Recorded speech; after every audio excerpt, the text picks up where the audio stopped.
قضية نقشت على كفيه تعرف سرها الجدران. كم من سجين غيبته سجونه ألقاه تحت حذائه السجان. كم عالم نسي الدفاتر كلها وعلومه وأصابه الغثيان ألقى به الطغيان في زنزانة حتى بكت من بؤسه الحيطان. كم ذات عرض طاش عقل عفافها ألما وحطم قلبها استهجان. كم أسرة ليبية باتت على لهب الأنين تذيبها الأحزان. لعبت بها أيدي الكتائب لعبة فتناعبت من حولها الغربان. كم ثم كم إحصاء ما اقترفت يدا هذا المكابر ما له إمكان. سقط العقيد فكان أكبر ساقط جرما به في العالمين يدان.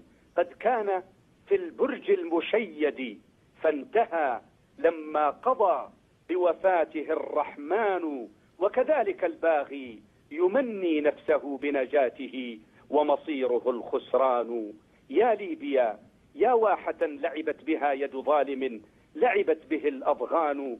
أرسلت تهنئتي إليك قصيدة للحب فيها صيب هتان. هنأت فيك الشعب نال خلاصه وشدى بلحن خلاصه الميدان. هنأت فيك الأرض أخصب روضها بعد الجفاف وأورق البستان. يا ليبيا سقط المكابر وانتهى فليطوه عن ذهنك النسيان. قومي على قدم الشموخ أبية حتى يعز بأهله البنيان. يا ليبيا أخلاقنا في عصرنا لغة يصوغ.